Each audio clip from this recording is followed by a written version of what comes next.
Good morning, welcome to Fun Math number 4. Fun Math number 4. Okay, so you did a problem like this for homework yesterday, but I thought we'd do sort of a day after review to make sure that problems like this make sense. You go for a walk with a large group of dogs. Do you ever do that? Yeah. If you divide the dogs into groups of 4, there are 2 left over at the end. If you divide them into groups of 7, there are 4 left over at the end. What is the smallest possible number of dogs in this group? Okay, so how do you, what is this problem about, by the way? What's the math idea that they talk about in this problem? Dividing things up into groups. Dividing things into groups and what does it mean when there's 2 left over? Remainders. Remainders. Okay, so this is a problem about remainders. So how do you approach a problem like this? We can translate it into math. Okay, let's translate it into math. That's a good approach. What does that mean here? Well, it says we could say we go for a walk with X group of dogs. The number is X. The number of dogs in the group is X, okay. And then X divided by 4, there's a remainder of 2. X divided by 4 is a remainder of 2, yeah. And X divided by 7, there's a remainder of 4. Okay, yeah, that's a good translation into math. Okay, so how are we going to try to figure out what X is? What's a good way to do that? Well, if you divide X by 4, there's 2 left over. Yep, that's a good thing to start with. So what do you think? What do you think about when numbers divided by 4 have 2 left over? That means the number would be 2 more Then the number you divided it by. it's 2 more than a multiple of 4 is what it means. Okay, so what's a good start on this problem? Well, you could try 6. Okay, well let's do better than just guessing. What would be a good start? What would be a good thing to do first?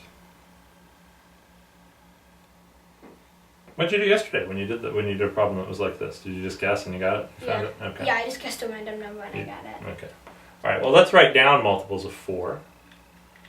4, 8, 12, 16, 20, 24. Okay, so we start with multiples of 4. So what might the number of dogs in the group be? Well, it can't be 4. I know it can't be 4, but what might it be? What do we know from the problem? That it's going to be 2 more than... Okay, so give me a list of numbers that might be the number of dogs in the group. 6. 6. 10. 10. 14. 14. 18. 18. 22. 22. And 26. Okay, 26. So that it might be more than that too, by the way, right? But it's asking for the smallest number, so we'll check these. Okay. So these are our choices from the first sentence of what might be in the group. Now, what's the next thing it says? It says when you divide them into groups of 7, there are 4 left over. When you divide them into groups of 7, there are 4 left over. So what does that mean for these numbers? Well, that means these numbers... It means that these numbers have to be 4 more than a multiple of 7. Okay, so what's a list of numbers we probably want to write down here? Some multiples of 7. Okay, we could either write multiples of 7 down here, but that might be difficult because they might not line up properly. What instead could we do to these numbers? If these numbers have to be 4 more than a multiple of 7, what can we do to all of these numbers? Subtract 4. Subtract 4. What do I get here? 2. 2. 6. 6. 14 minus 4. 10. 10. 14. 14.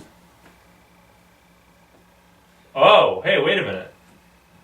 That's a multiple of 7. Okay. So how many dogs are in the group?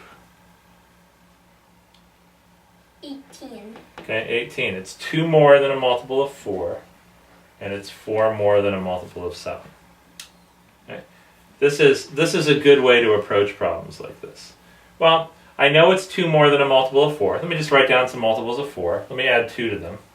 And I know it's 4 more than a multiple of 7, so maybe I should subtract 4 from these until I find a multiple of 7. Does that make sense? Yeah. Okay. All right, very good. Very good. So maybe we need to practice this a little bit more. But these are easy, and these are a kind of problem that later on, when you're a little bit older, I'll teach you something called the Chinese remainder theorem. And that's another way you can solve these problems. But this is good. Okay, good job. Good job, honey.